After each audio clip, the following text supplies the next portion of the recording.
ಕಣ್ಣು ಕಾಣ್ತಾ ಇರ್ತಿದ್ದಿಲ್ಲ, ನಡೆಯೋಕೆ ಆಯ್ತಾ ಇರ್ತಿದ್ದಿಲ್ಲ. ನಮ್ಮ ಮೇಡಮೇ ನೋಡ್ಕೊತಾ ಇದ್ದಿದ್ದು, ಕರ್ಕೊಂಡೋಗ್ಬಿಡೋದು, ಬಾತ್ರೂಮ್ಗೆ ಮಾಡೋದು ಅವನೇ ಮಾಡ್ತಾಯಿದ್ರು. ಇವಾಗ ನಡೀತಾ ಇದ್ವಿ. ನಂದು 4 ತಿಂಗಳಾಯ್ತು, 4-5 ತಿಂಗಳಾಯ್ತು.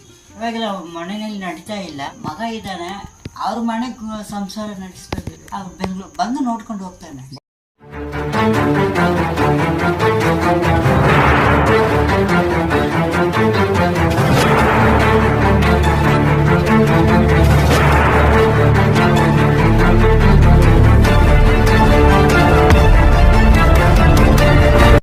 ಸ್ನೇಹಿತರೆ ನಮಸ್ಕಾರ. RKB ಇನ್ಫೋ ಕನ್ನಡಕ್ಕೆ ಸ್ವಾಗತ. ನಾನು ನಿಮ್ಮ ರಾಜ್ಕುಮಾರ್ ಭಾವಸಾರ್. ನಾನು ಇದುವರೆಗಿನ ಎಲ್ಲ ವಿಡಿಯೋಗಳಿಗೆ ನೋಡಿ ಪ್ರೋತ್ಸಾಹ ಮಾಡಿದ್ದೀರಿ, ಧನ್ಯವಾದಗಳು. ಅದೇ ರೀತಿ ಈ ವಿಡಿಯೋ ಕೂಡ ನೋಡಿ, ಲೈಕ್ ಮಾಡಿ, ಶೇರ್ ಮಾಡಿ, ಕೆಳಗೆ ಕಾಣ್ತಾ ಇರುವಂಥ ಸಬ್ಸ್ಕ್ರೈಬ್ ಬಟನ್ಗೆ ಪ್ರೆಸ್ ಮಾಡಿ. ಸ್ನೇಹಿತರೆ, ಮೈಸೂರಿನಲ್ಲಿ ಹಿರಿಯ ನಾಗರಿಕರ ಅನೇಕ ಆಶ್ರಮಗಳು, ಆರೈಕೆ ಕೇಂದ್ರಗಳಿವೆ. ಅವುಗಳ ಪೈಕಿ ಮೈಸೂರಿನ ಕುಂಬಾರಕೊಪ್ಪಲು ಬಳಿಯ ಮಹದೇಶ್ವರ ಬಡಾವಣೆಯಲ್ಲಿಯೂ ಒಂದು ಹಿರಿಯ ಮಹಿಳೆಯರ ಆರೈಕೆ ಕೇಂದ್ರವಿದೆ. ಸ್ನೇಹಬಿಂದು ಚಾರಿಟಬಲ್ ಟ್ರಸ್ಟ್ ನಡೆಸುತ್ತಿರುವ ಈ ಮಹಿಳೆಯರ ಆರೈಕೆ ಕೇಂದ್ರದಲ್ಲಿ ಈಗ 15ಕ್ಕೂ ಹೆಚ್ಚು ಹಿರಿಯ ನಾಗರಿಕ ಮಹಿಳೆಯರು ಆಶ್ರಯ ಪಡೆದಿದ್ದಾರೆ. ಮೇರಿ ಲೋಬೋ ಈ ಆರೈಕೆ ಕೇಂದ್ರದ ಮುಖ್ಯಸ್ಥರು. ಹಲವು ಆಸ್ಪತ್ರೆಗಳಲ್ಲಿ ಮತ್ತು ಸಂಘ ಸಂಸ್ಥೆಗಳಲ್ಲಿ ಶುಶ್ರೂಷಕಿಯಾಗಿ ಸೇವೆ ಸಲ್ಲಿಸಿದ ಅನುಭವದೊಂದಿಗೆ ಮೇರಿ ಲೋಬೋ ತಮ್ಮ ಮನೆಯನ್ನೇ ಮಹಿಳೆಯರ ಉಚಿತ ಆರೈಕೆ ಕೇಂದ್ರವಾಗಿ ಮಾರ್ಪಡಿಸಿದ್ದಾರೆ.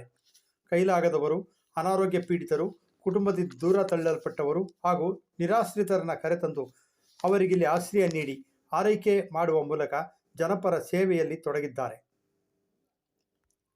ಸದ್ಯ ಈ ಕೇಂದ್ರದಲ್ಲಿ ಮೈಸೂರು, ಶಿವಮೊಗ್ಗ ಇನ್ನಿತರ ನೆರೆಯ ಜಿಲ್ಲೆಗಳ ಸುಮಾರು 18ಕ್ಕೂ ಹೆಚ್ಚು ಹಿರಿಯ ಮಹಿಳೆಯರು ಇಲ್ಲಿ ಆಶ್ರಯ ಪಡೆದಿದ್ದಾರೆ.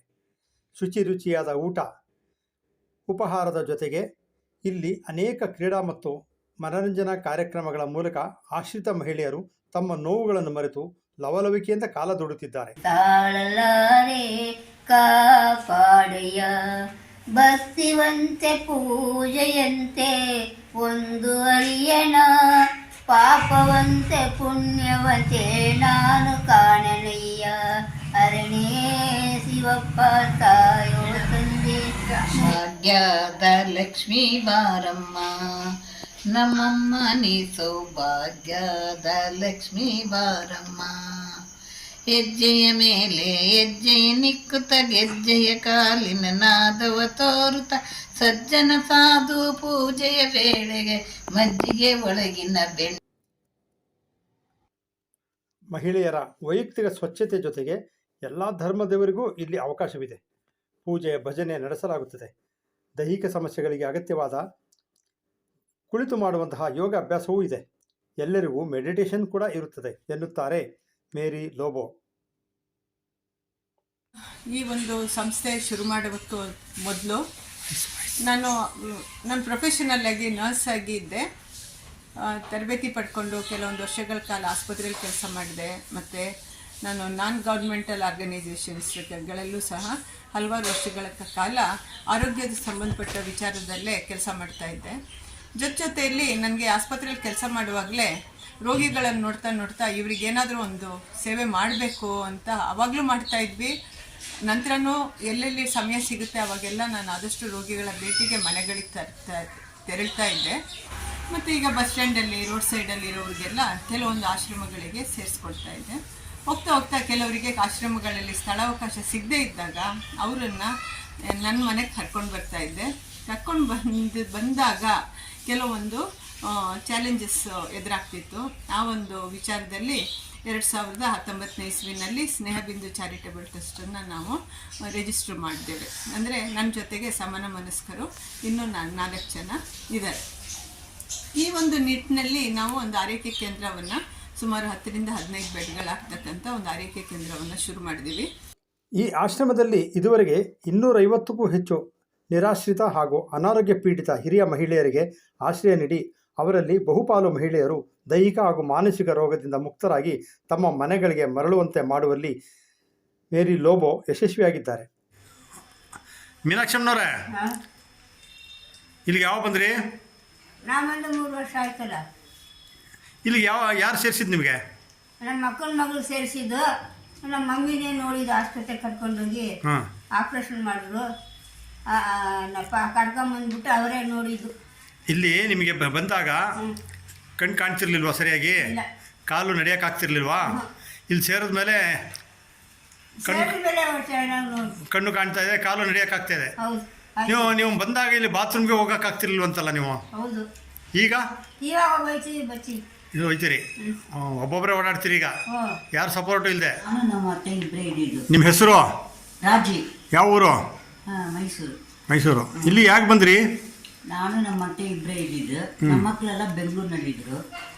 ಅವರು ದೊಡ್ಡವನು ತೀರೋದ, ಚಿಕ್ಕವನು ಅವರಿಬ್ಬರು ಬೆಂಗಳೂರಿನಲ್ಲಿ ಇದ್ದಾರೆ. ಅತ್ತೆ ತೀರೋದ ಮೇಲೆ ಈ ಥರ ಆಗೋಯ್ತು, ಕಾಲು ಇದಾಯಿತು. ಏನಾಯ್ತು ಕಾಲು? ಅದೇ ಸ್ಟ್ರೋಕ್ ಹೊಡೆದಿತ್ತು. ಹಾಂ. ಆವಾಗ ಚಿಕ್ಕವನೇ ನೋಡ್ಕೊತಾ ಇದ್ದ. ಅವನು ಇವಾಗ ಬೆಂಗಳೂರಿನಲ್ಲಿದ್ದಾನೆ. ಅದಕ್ಕೆ ಅವ್ನು ಹೇಳ್ದ, ನೀವು ಹೋಗಿ ಸೇರ್ಕೋತೀಯ ಅಂತ ಕೇಳ್ದ. ಆಯಿತು, ಸೇರ್ಕೊಂಡು ಚೆನ್ನಾಗಿ ನೋಡ್ಕೊತಾರೆ. ಮನೇನೂ ಖಾಲಿ ಮಾಡಿಬಿಟ್ಟು ಇನ್ನೇನು ಮಾಡೋದು.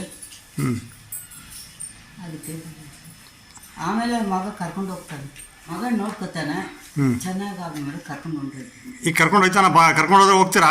ಈ ಸೊಸೆ ಚೆನ್ನಾಗಿ ನೋಡ್ಕೊತಾಳೆ. ಸೊಸೆ ಚೆನ್ನಾಗಿ ನೋಡ್ಕೋತಾರೆ. ಅದು ನಿಮಗೆ ಇಲ್ಲಿ ಇಷ್ಟನಾ ಮನೆ ಇಷ್ಟನಾ? ಇಲ್ಲಿರ್ತೀನಿ. ಇಲ್ಲೇ ಇರ್ತೀರಿ, ಇಲ್ಲಿ ಖುಷಿಯಾಗಿದ್ದೀರಿ. ಹಾಂ, ಮೇರಿ ಮೇಡಮ್ ಚೆನ್ನಾಗಿ ನೋಡ್ಕೊಳ್ತಾರೆ ನಿಮ್ಮನ್ನ. ಈ ಆಶ್ರಮಕ್ಕೆ ಬರುವವರಲ್ಲಿ ಬಹುತೇಕರು ಕೈಲಾಗದವರು, ನಡೆಯಲು ಕಷ್ಟಪಡುವವರು, ದೈಹಿಕ ಹಾಗೂ ಮಾನಸಿಕವಾಗಿ ತೊಂದರೆಗೊಳಗಾಗದವರು ಆಗಿರುತ್ತಾರೆ. ಆಶ್ರಯವಿಲ್ಲದೆ ರಸ್ತೆಗಳಲ್ಲಿ ಅಡ್ಡಾಡುತ್ತಿರುವ ಅನೇಕ ಮಹಿಳೆಯರನ್ನು ಮೇರಿ ಲೋಬೋ ತಮ್ಮ ಆಶ್ರಮಕ್ಕೆ ಕರೆತಂದು ಅವರಿಗೆ ಉತ್ತಮ ಶುಶ್ರೂಷೆ ನೀಡಿ ಅವರನ್ನು ಪರಿವರ್ತಿಸಿದ್ದಾರೆ. ಅವರು ಇಷ್ಟ ಇರುವವರೆಗೂ ತಮ್ಮ ಆಶ್ರಮದಲ್ಲಿ ಆಶ್ರಯ ನೀಡಿ ನಂತರ ಅವರ ಕುಟುಂಬದೊಡನೆ ಆಪ್ತ ಸಮಾಲೋಚನೆ ನಡೆಸಿ ಅವರ ಕುಟುಂಬಕ್ಕೆ ವಾಪಸ್ ಕಳಿಸಿದ ಅನೇಕ ನಿದರ್ಶನಗಳಿವೆ ಎನ್ನುತ್ತಾರೆ ಮೇರಿ ಲೋಬೋ. ನಮ್ಮಲ್ಲಿ ಇದುವರೆಗೆ ಅಂದರೆ 2019 ಇಸ್ವಿಯಿಂದ 2024 ಇಸ್ವಿ ತನಕ ಸುಮಾರು 286 ರೋಗಿಗಳು ಬಂದಿದ್ದಾರೆ. ಮತ್ತು ಅದರಲ್ಲಿ ಸುಮಾರು ಜನ ಅಂದರೆ 3/4 ಭಾಗ ಜನ ಹುಷಾರಾಗಿ ಅವ್ರ ಮನೆಗಳಿಗೆ ತೆರಳಿದ್ದಾರೆ. ಕೆಲವೊಬ್ಬರು ಮರಣ ಹೊಂದಿದ್ದಾರೆ. ಯಾಕಂದರೆ ಅವ್ರ ಕಾಯಿಲೆಗಳು ಸಹ ಹಾಗೆ ಇತ್ತು. ಮತ್ತು ಇಲ್ಲಿ ಅನೇಕರು ಬಂದಿರೋದು ಮೈಸೂರು ಸುತ್ತಮುತ್ತಲು ಪ್ರದೇಶಗಳು, ಶಿವಮೊಗ್ಗ, ಸಾಗರ, ತೀರ್ಥಹಳ್ಳಿ, ಚಿಕ್ಕಮಗಳೂರು, ಮತ್ತು KR ನಗರ, HD ಕೋಟೆ, ಹುಣಸೂರು, ಈ ರೀತಿ ಅನೇಕ ಜಾಗಗಳಿಂದ ನಮ್ಮಲ್ಲಿ ಬಂದಿರೋರಿದ್ದಾರೆ.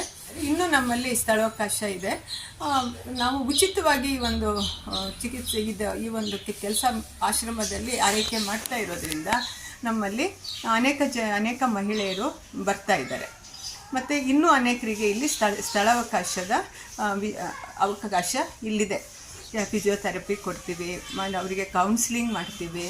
ಮತ್ತು ಕೆಲವು ಸರಿ ವಯಸ್ಸಾಗಿ ಎಲ್ಲ ಬಂದಾಗ ಅವರಿಗೂ ಸಹ ಅನೇಕ ಮಾನಸಿಕ ಸಮಸ್ಯೆಗಳು ಇರುತ್ತೆ. ನಿದ್ರೆ ಮಾಡೋಕ್ಕಾಗದೇ ಇರ್ಬೋದು, ಆಮೇಲೆ ರಾತ್ರಿ ಎಲ್ಲ ಕೂತ್ಕೊಂಡು ಏನೋ ಒಂದು ಗುಡ್ತಾ ಇರೋದಿರ್ಬೋದು.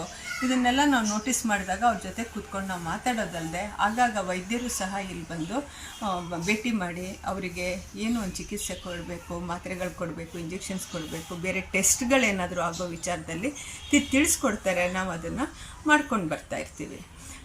ಈ ಒಂದು ಅವಕಾಶ ಇಲ್ಲಿದೆ. ಮತ್ತು ಈ ಮಹಿಳೆಯರು ಬರೀ ಹಾಗೆ ಕೂತ್ಕೊಂಡಿರೋದಲ್ಲ, ಬೆಳಗ್ಗೆ ಟೈಮ್ ಅವರಿಗೆ ನಾವು ಒಂದು ಬೆಳಗ್ಗೆ ಎದ್ದು ಸ್ನಾನ ಅಂದರೆ ಒಂದು ವೈಯಕ್ತಿಕ ಸ್ವಚ್ಛತೆ ಮಾಡ್ಕೊಳ್ಳೋದ್ರ ಜೊತೆಯಲ್ಲಿ ಪೂಜೆ ಭಜನೆಗಳನ್ನು ಸಹ ಅವರಿಗೆ ಇಲ್ಲಿ ಎಲ್ಲ ಧರ್ಮದವರಿಗೂ ಅವಕಾಶ ಇದೆ. ನಾವು ಪ್ರತಿಯೊಬ್ಬರ ಧರ್ಮದ ಅವ್ರು ಯಾವ ದೇವ್ರನ್ನ ನಂಬ್ತಾರೆ ನಾವು ಅವರಿಗೆ ಆ ಗೌರವವನ್ನು ನಾವು ಕೊಡ್ತೇವೆ. ಮತ್ತು ಅವರಿಗೆ ಅವಕಾಶನೂ ಸಹ ಮಾಡಿಕೊಟ್ಟಿದ್ದೀವಿ. ಭಜನೆ ಮಾಡ್ತಾರೆ, ಪ್ರೇಯರ್ ಮಾಡ್ತಾರೆ.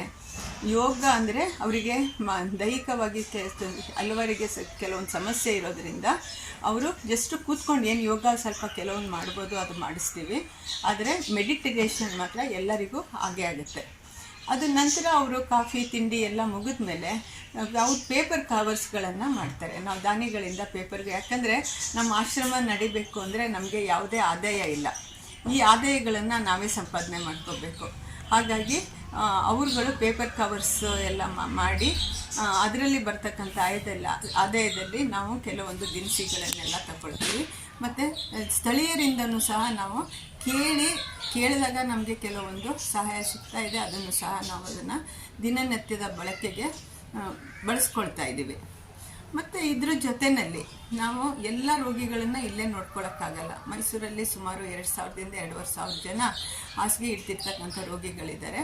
ಹಾಗಾಗಿ ಅವ್ರ ಮನೆಗಳಿಗೇ ಪ್ರತಿದಿನ 3 ಗಂಟೆ ಟೈಮು, ಬೆಳಗ್ಗೆ 10ರಿಂದ ಮಧ್ಯಾಹ್ನ 2 ಗಂಟೆ ತನಕ ನಾವು ಪ್ರತಿ ಏರಿಯಾಕ್ಕೂ ಭೇಟಿ ಕೊಡ್ತೀವಿ. ವಾರದಲ್ಲಿ 6 ದಿನ 6ರಿಂದ 10 ಏರಿಯಾಗಳಿಗೆ ನಾವು ಭೇಟಿ ನೀಡಿಬಿಟ್ಟು ಅಲ್ಲಿರ್ತಕ್ಕಂಥ ರೋಗಿಗಳಿಗೆ ಮನೆಯಲ್ಲಿ ಆರೈಕೆ ನಾವು ಮಾಡೋದ್ರ ಜೊತೆಗೆ ಅಲ್ಲಿರ್ತಕ್ಕಂಥವ್ರಿಗೆ ನಾವು ಆರೈಕೆ ಮಾಡೋದ್ರ ಬಗ್ಗೆ ಹೇಳ್ಕೊಡ್ತೀವಿ. ಜೊತೆಲಿ ಆಪ್ತ ಸಮಾಲೋಚನೆ ಮಾಡ್ತೀವಿ. ಆಮೇಲೆ ಅವರಿಗೆ ಡಾಕ್ಟ್ರಿಗೆ ಏನಾದರೂ ರೆಫರ್ ಮಾಡೋದಿದ್ದರೆ ರೆಫರ್ ಮಾಡ್ತೀವಿ. ನಮ್ಮ ಜೊತೆ ಕೆಲವು ಡಾಕ್ಟ್ರನ್ನ ಕೇಳ್ತೀವಿ ಬರ್ತೀರಾ ಅಂತ. ಅವರು ಸಹ ಬಂದಾಗ ನಾವು ಅವ್ರನ್ನ ಕರ್ಕೊಂಡು ಹೋಗ್ತೀವಿ, ಅವ್ರನ್ನ ನೋಡ್ಕೊಳ್ತೀವಿ. ಎಲ್ಲ ನಾವು ಈ ರೀತಿ ಅವ್ರಿಗೆ ಕೆಲವೊಂದು ಔಷಧಿ ಮತ್ತು ಉಪಚಾರಗಳು ಏನು ಕೊಡ್ಬೋದು ಅಲ್ಲಿ ಕೊಡ್ತೀವಿ. ನಮಗೆ ಸಂಸ್ಥೆ ನಡೆಸುವಾಗ ಇಷ್ಟೆಲ್ಲ ಮಾಡುವಾಗ ನಮಗೆ ಖರ್ಚು ವೆಚ್ಚಗಳು ಸುಮಾರು ಬರ್ತಾ ಇರುತ್ತೆ. ನಾವು ಇದನ್ನು ನಮ್ಮ ಪರ್ಸನಲ್ ಖರ್ಚಿಂದನೂ ಸ್ವಲ್ಪ ಯೂಸ್ ಮಾಡ್ಕೊಳ್ತಾ ಇದ್ದೀವಿ. ಜೊತೆಲಿ ನಾನು ಹೇಳಿದಾಗೆ ಪೇಪರ್ ಕವರ್ಸಿಂದ ಯೂಸ್ ಮಾಡ್ಕೊಳ್ತೀವಿ. ನಮ್ಮಲ್ಲಿ 80G ಇದೆ. 80G ಇರೋದ್ರಿಂದ ದಾನಿಗಳು ಮುಂದೆ ಬಂದುಬಿಟ್ಟು ನಮಗೆ ಸಹಾಯ ಮಾಡಿದರೆ ಇನ್ನೂ ಹೆಚ್ಚಿನ ರೀತಿಯಲ್ಲಿ ನಾವು ಜನರಿಗೆ ತಲುಪ್ಬೋದು, ಇನ್ನೂ ಹೆಚ್ಚಿನ ಜನರಿಗೆ ನಾವು ತಲುಪ್ಬೋದು ಅಂತ ಹೇಳೋಕ್ಕೆ ಇಷ್ಟಪಡ್ತೀನಿ. ಮತ್ತು ನಮ್ಮಲ್ಲಿ ಊಟ ಯಾವಾಗಲೂ ನಾವೇ ನಮ್ಮ ಮುಖನೇ ನೋಡ್ತಾ ಇರ್ತಾರೆ. ನೀವುಗಳು ಸಹ ಬರ್ಬೋದು. ನಿಮ್ಮ ಬರ್ಡೇಸ್ ಇರ್ಬೋದು, ಆ್ಯನಿವರ್ಸರೀಸ್ ಇರ್ಬೋದು, ಪೂಜೆ ಪುರಸ್ಕಾರಗಳಿರ್ಬೋದು, ಅಥವಾ ಏನೇ ಒಂದು ಸ್ಪೆಷಲ್ ಡೇಗಳನ್ನು ನಮ್ಮಲ್ಲಿ ಈ ನಮ್ಮ ಹಿರಿಯ ಮಹಿಳೆಯರ ಜೊತೆಗೆ ನೀವು ಆಚರಿಸೋದ್ರ ಜೊತೆಗೆ ಅವ್ರ ಆಶೀರ್ವಾದನೂ ಸಹ ಪಡ್ಕೋಬೋದು. ಯಾಕಂದರೆ ನಾವೆಲ್ಲೋ ಒಂದು ಕಡೆ ಓದ್ತೀವಿ, ಕೇಳಿದ್ದೀವಿ, ಎಲ್ಲಿ ಯಾರಿಗೆ ಊಟ ಇಲ್ಲ ಅವ್ರಿಗೆ ಊಟ ಕೊಟ್ಟರೆ ನಾವು ದೇವರಿಗೆ ನಾವು ಆ ಸೇವೆ ಮಾಡ್ದಂಗೆ. ಯಾರಿಗೆ ಬಟ್ಟೆ ಇಲ್ಲ ಅವ್ರಿಗೆ ಬಟ್ಟೆ ಕೊಟ್ಟರೆ ನಾವು ಅದನ್ನು ಅವರಿಗೆ ದೇವರಿಗೆ ಸೇವೆ ಮಾಡಿದ ಹಾಗೆ ಅಂತ. ನೀವು ಸಹ ಈ ಒಂದು ಆಪರ್ಚುನಿಟಿನ ತಗೊಂಡು ಈ ಒಂದು ನಮ್ಮ ಹಿರಿಯರ ಜೊತೆಗೆ ಬಂದು ಸ್ವಲ್ಪ ಕಾಲ ನೀವು ಕಳೆಯೋದ್ರಿಂದ ಅವರಿಗೂ ಸಹ, ಯಾಕಂದರೆ ಈ ಮಹಿಳೆಯರು ಎಸ್ಪೆಷಲಿ ಅವರು ಫಿಸಿಕಲಿ ಅಷ್ಟು ಸ್ಟ್ರಾಂಗ್ ಇಲ್ಲ, ಅವರಿಗೆ ನಡೆಯೋಕ್ಕಾಗಲ್ಲ, ಈ ಥರ ಎಲ್ಲ ಸಮಸ್ಯೆ ಇರೋದ್ರಿಂದ ನಾವು ಅವರಿಗೆ ಆಚೆ ಹೆಚ್ಚು ಕರ್ಕೊಂಡು ಹೋಗೋಕ್ಕಾಗಲ್ಲ. ಅವ್ರು ಒಳಗೆ ಇರ್ತಾರೆ, ಮಾತಾಡ್ತಾ ಇರ್ತಾರೆ, ಹಾಡು ಹೇಳ್ಕೊಳ್ತಾರೆ, TV ನೋಡ್ತಾರೆ. ಈ ಥರ ಎಲ್ಲ ಇರೋದ್ರಿಂದ ಹೊರಗಡೆಯಿಂದ ಯಾರಾದರೂ ನಿಮ್ಮಂಥವ್ರು ಬಂದಾಗ ನಿಮ್ಮ ಜೊತೆಗೆ ಸ್ವಲ್ಪ ಅವ್ರು ಬೆರೆತರೆ ಅವರಿಗೂ ಸ್ವಲ್ಪ ಎಲ್ಲೋ ಹೋಗಿ ಬಂದಂಥ ಭಾವನೆ, ಸಂತೋಷ ಪಡ್ತಾರೆ ಅಂತ ನಾನು ಹೇಳೋಕ್ಕೆ ಇಷ್ಟಪಡ್ತೀನಿ. ಮತ್ತು ಇದ್ರ ಜೊತೆಯಲ್ಲಿ ಯಾರಾದರೂ ದಿನಸಿ ಕೊಡ್ಬೋದು ನಮಗೆ, ಅಥವಾ ಹಾಲು, ಈ ಥರ ಏನೇ ಒಂದು ಸಂಸ್ಥೆಗೆ ಸಂಬಂಧಪಟ್ಟದ್ದು ಬಂದು ಕೇಳಿದರೆ ನಾವು ಖಂಡಿತ ಅದನ್ನು ನಮಗೇನು ರಿಕ್ವೈರ್ಮೆಂಟ್ಸ್ ಇದೆ ನಾವು ಕೇಳ್ತೀವಿ. ಮತ್ತು ನೀವು ಕೊಟ್ಟಿರ್ತಕ್ಕಂಥ ದಾನ ಯಾವುದೇ ರೀತಿ ದಾನ ಇರ್ಬೋದು, ಅದನ್ನು ಒಳ್ಳೆ ರೀತಿಯಲ್ಲಿ ನಾವು ಯಾರಿಗೆ ಸೇರಬೇಕೋ ಆ ಥರನೇ ನಾವು ಅದನ್ನು ಒಳ್ಳೆ ರೀತಿಯಲ್ಲಿ ನಾವು ಅದನ್ನು ಬಳಸ್ಕೊಳ್ತೀವಿ.